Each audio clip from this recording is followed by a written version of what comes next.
दोस्तों, आज हम और आप डिस्कस करने वाले हैं टैली प्राइम के अंदर जो पेमेंट वाउचर होता है वो कब काम आता है और किस लिए काम आता है। पेमेंट वाउचर होता क्या है? पेमेंट वाउचर की जो आवश्यकता हमें पड़ती है वो तब पड़ती है जब हम किसी को रेंट पे करें, या फिर हम किसी को अपनी फर्म, जो हमारी फर्म है, जिस फर्म में हम पेमेंट कर रहे हैं, किसी को वाउचर बना रहे हैं, चाहे हम किसी भी प्रकार की परचेसिंग करें, चाहे वो स्टेशनरी की हो या आपकी फर्नीचर की हो, या आप किसी को सैलरी दे रहे हो उसकी एंट्री करें, या आप जो हम किसी से माल खरीदते हैं तब हम उसको पेमेंट करते हैं, तब हम वो एंट्री भी पेमेंट वाउचर के अंदर की जाती है।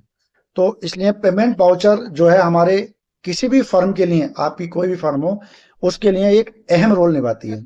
तो आज हम उसी के बारे में डिस्कस करने वाले हैं कि पेमेंट वाउचर के अंदर जो भी हम पेमेंट करते हैं अपनी सेकंड पार्टी को, वो हम कैसे करते हैं। जब हम किसी से माल खरीदते हैं तब हमें उसको चेक से पेमेंट करनी होती है, या कैश पेमेंट करनी होती है, या अपने स्टाफ को सैलरी देनी होती है, या किसी भी प्रकार का आपका एसेट है, बाइक, मोबाइल या किसी प्रकार का फर्नीचर, तो उन एंट्रियों को अपनी टैली प्राइम के अंदर कैसे किया जाता है, आज हम कुछ एग्जाम्पलों के द्वारा समझेंगे। जैसे पहला एग्जाम्पल है, जो पेमेंट वाउचर का जो पहला एग्जाम्पल है वो है पेड रेंट एक्सपेंसेस 7,000 रुपये विद कैश। कि हमारी फर्म ने रेंट किसी को पे किया, जो हमारी शॉप है वो रेंटेड है, हम जिसकी शॉप है हम उसको रेंट देते हैं, तो जो हमारा रेंट है वो हमने उसको कैश पे किया, तो उसकी एंट्री कैसे बनेगी? तो उसकी एंट्री जो है डेबिट में जाएगा हमारा रेंट एक्सपेंसेस। जो रेंट एक्सपेंसेस है ये हमारा इनडायरेक्ट एक्सपेंसेस में होगा, और क्रेडिट होगा कैश। क्यों? क्योंकि हमने रेंट दिया है, तो हमारे पास से क्या जाएगा? कैश हमारे पास से जाएगा। रेंट क्या है? ये हमारा एक एक्सपेंसेस है। तो इसकी एंट्री कैसे करते हैं, चलो मैं आपको डेमो करके दिखाता हूँ टैली प्राइम के अंदर। तो मैंने टैली प्राइम ओपन कर लिया और इसके बाद मैं आ गया वाउचर के अंदर। तो हम टैली प्राइम पे आ जाएंगे। यहाँ आने के बाद हम वाउचर पर आने के बाद एंटर प्रेस कर देंगे। एंटर प्रेस करने के बाद अभी मैंने आपको बताया, जो मेरा एग्जाम्पल था, इसमें आपको रेंट का जो लेजर बनाना है वो डेबिट साइड बनाना है, और कैश को हमें क्रेडिट करना है। तो हमारा डेबिट साइड है, हमारा यहाँ पर रेंट का लेजर बना हुआ नहीं है, तो मैं आपको यहीं पर बनाकर दिखाता हूँ कि रेंट का लेजर कैसे बनाया जाता है। तो हम यहीं इसी वाउचर पर रहते हुए ओल्ड सी प्रेस कर देंगे। ओल्ड सी क्या है? एक लेजर बनाने की शॉर्टकट की है। तो मैं यहाँ पे लिख दूंगा रेंट एक्सपेंसेस। इसका जो अंडर है वो किस चीज में जाएगा? वो जाएगा इनडायरेक्ट एक्सपेंस के अंदर। क्यों? क्योंकि ये हमारा एक खर्चा है फर्म का। बाकी डिटेल्स आप यहाँ पर डालकर सेव, इस एंट्री को अपने अपने अकॉर्डिंग जो भी डिटेल आपको डालनी है आप डालकर इसको आप सेव कर दें। सेव करने के बाद मेरा रेंट कितना था? 7,000 रुपये। 7,000 रुपये मैंने यहाँ पर डाल दिया। अब जो क्रेडिट साइड में है, क्रेडिट साइड में मेरे को लिखना है कैश। हमें कैश का लेजर बनाने की जरूरत नहीं पड़ेगी। क्यों? क्योंकि कैश का लेजर टैली प्राइम के अंदर पहले से ही बना होता है। तो यहाँ पर कैश लिखने के बाद मैं अब इस एंट्री को सेव कर दूंगा। अब आप चाहे यहाँ पर नरेशन डाल सकते हैं कि रेंट किस चीज का है, कि रेंट शॉप, या किस चीज का रेंट दे रहे हैं? शॉप का रेंट दे रहे हैं अपनी, जो हमारी फर्म जहाँ पर रजिस्टर्ड है। तो मैंने यहाँ पर नरेशन लिख दिया। चाहे आप चाहें तो लिख सकते हैं, नहीं तो आप इसको छोड़ सकते हैं। ये इस प्रकार से आप डेबिट करेंगे रेंट एक्सपेंसेस को, और क्रेडिट कर देंगे आप अपने कैश को। तो इसका करने के बाद आप एंटर प्रेस करके सिंपल सा इस एंट्री को आप सेव कर देंगे। तो इस प्रकार से आपका रेंट की एंट्री हो जाएगी। अब जो मेरी सेकंड एग्जांपल है वो है कि मैंने अपनी फर्म के अंदर कुछ स्टेशनरी परचेज की है जो मुझे अपने फर्म में काम आएगी। तो जो मेरी स्टेशनरी मैंने परचेज की है, तो क्या करा मैंने? Purchase stationery of RS 1500 in cash. कि जो मेरी स्टेशनरी है वो मैंने कैश परचेज की है 1,500 रुपए में। तो डेबिट क्या आएगा? Stationery expenses. स्टेशनरी एक्सपेंसेस क्या है मेरा? ये मेरा एक इनडायरेक्ट एक्सपेंसेस है। क्यों? क्योंकि मैंने अपनी बुक्स वगैरह अपनी फर्म के लिए परचेज की है। और क्रेडिट साइड में क्या आ जाएगा? अपना कैश आ जाएगा। तो अब मैं आपको टैली के अंदर इसका डेमो करके दिखाता हूँ। तो मैं यहाँ आया, अब मेरे को डेबिट साइड में क्या करना है, स्टेशनरी करना है, लेकिन स्टेशनरी का इसके अंदर लेजर बना हुआ नहीं है। अभी मैंने आपको बताया सिंपल सा ओल्ड सी करेंगे और यहाँ पे आप लिख देंगे स्टेशनरी एक्सपेंसेस और इसका भी अंडर आपका इनडायरेक्ट एक्सपेंस के अंदर आएगा। बाकी डिटेल्स आप फिल करें और उसके बाद इस लेजर को आप सेव कर दें। तो कितने का है, मेरा 1500 रुपये का है। और क्रेडिट साइड में हम लिख देंगे कैश, क्योंकि हमने कैश परचेज किया है। आप नरेशन में डालना चाहें तो आप डाल सकते हैं। तो इस प्रकार से आप अपनी एंट्री को कर कर सिंपल सा एंटर प्रेस करके सेव कर देंगे। तो इस प्रकार से हमारी ये एंट्री भी कंप्लीट हो चुकी है। अब जो मेरा तीसरा एग्जाम्पल है, आपको तीसरा एग्जाम्पल बताता हूँ। वो है क्या है कि मैंने परचेज किया है फर्नीचर 25,000 रुपये का इन कैश, कि मैंने जो कोई भी फर्नीचर अपनी फर्म के लिए जो मेरा लगा है वो मैंने परचेज किया है 25,000 रुपये का और कैश में परचेज किया है। अब यहाँ पर एक समझने की बात ये है कि जो मेरा फर्नीचर है वो मेरा खर्चा तो है नहीं, वो क्या है, मेरा एक एसेट है। क्यों? क्योंकि वो मेरे शॉप के अंदर रखा रहेगा, कहीं जाएगा नहीं, सिर्फ उस पर डेप कम होगा, वो मेरा खर्च नहीं होगा, वो मेरे पास एसेट हो गई, वो मैं कभी भी बेच सकता हूं उसको।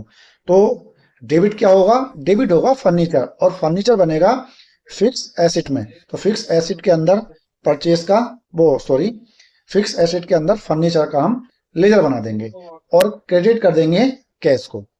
डेबिट करेंगे फर्नीचर को और क्रेडिट करेंगे कैश को। तो मैं आपको बताता हूँ टैली प्राइम के अंदर इसका एक डेमो दिखाकर आपको बताता हूँ। तो सिंपल सा यहाँ आ गए, यहाँ पे मेरा फर्नीचर का लेजर बना हुआ नहीं है, तो मैं सिंपल सा ओल्ट सी करूंगा और यहाँ पर लिख दूंगा फर्नीचर और इसका अंडर सेलेक्ट कर लिया मैंने फिक्स एसेट। सेलेक्ट करने के बाद मैंने बाकी यहाँ पर डिटेल फिल करने के बाद इस लेजर को मैंने सेव कर दिया। इसकी शॉर्टकट की होती है कंट्रोल ए लेजर को सेव करने की। अब मैंने कितने का खरीदा है, ये मैंने खरीदा है 25,000 रुपये का और ये मैंने कैश में खरीदा है। तो यहाँ पर मैंने क्रेडिट साइड में कैश लिख दिया और लिखने के बाद आप चाहे नेशन डाल सकते हैं कि किससे परचेज किया है, कब परचेज किया है। सिंपल सा इस प्रकार से करने के बाद आप एंटर प्रेस करके इस एंट्री को सेव कर देंगे। अब मेरा जो नेक्स्ट एग्जाम्पल है, एग्जाम्पल नंबर 4, वो है कि मैंने पेड की है सैलरी टू स्टाफ को, कितनी, 35,000 रुपये बाई चेक। अब यहाँ पर समझने की बात यह है कि मैंने कैश नहीं दिया है, मैंने चेक दिया है। तो चेक वाली एंट्री हम पेमेंट वाउचर के अंदर कैसे करते हैं, तो वो मैं आपको बताता हूँ। मैंने 25,000 रुपये सैलरी दी है, किसको दी है, स्टाफ को सैलरी दी है। और स्टाफ क्या है, तो मेरा ये खर्चा हुआ क्योंकि मेरे पास से ये जा रहा है, तो मैं इसकी एंट्री भी F5 पेमेंट वाउचर के अंदर करूंगा। और किससे की है, मैंने SBI बैंक से की है। तो सिंपल सा मैं डेबिट साइड में आप लिखोगे यहाँ पर सैलरी नहीं आ रहा है, तो मैं यहाँ पे सिंपल सा ओल्ड सी क्लिक करके और कंट्रोल बी दबा दूंगा और इस प्रकार से मेरा यहाँ पर सैलरी का स्टाफ जो है, कि मैंने सैलरी दी है स्टाफ को, तो यहाँ पर क्या आएगा, इनडायरेक्ट एक्सपेंस के अंदर इसका मैंने अंडर सेलेक्ट कर लिया और बाकी डिटेल्स करने के बाद मैंने इस लेजर को भी सेव कर दिया। सेव करने के बाद कितना, 35,000 रुपये मैंने दिया है और क्या दिया है, बाई चेक दिया है। तो मैं क्रेडिट साइड में अपनी बैंक सेलेक्ट कर लूंगा। बैंक सेलेक्ट मैंने यहाँ पर कर ली है क्रेडिट साइड में। अब डेबिट करना है मेरे को सैलरी टू स्टाफ, कितनी दी है, मैंने 35,000 रुपये दी है। और क्रेडिट किस चीज से दी है, मैंने यहाँ कैश से नहीं दी है, मैंने यहाँ पर बैंक से दी है। तो मैंने क्रेडिट साइड में SBI बैंक लिख दिया है।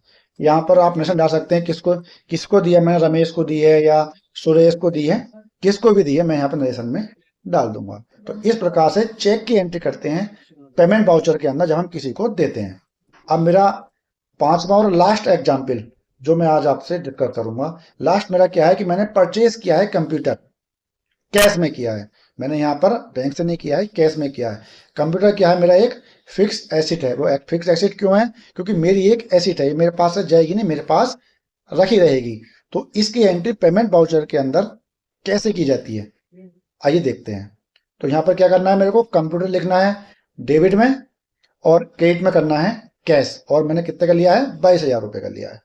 अब मैं यहाँ पे लिखूंगा कंप्यूटर, यहाँ पर कंप्यूटर लेजर बना हुआ नहीं है, तो सिंपल सा फिर से मैं ओल्ट सी प्रेस करूंगा और यहाँ पर कंप्यूटर लिख दूंगा और इसका मैं अंडर सेलेक्ट करूंगा फिक्स एसेट मैंने सेलेक्ट कर लिया और बाकी की डिटेल फिल करके मैंने इस लेजर को कंट्रोल ए से सेव कर दिया।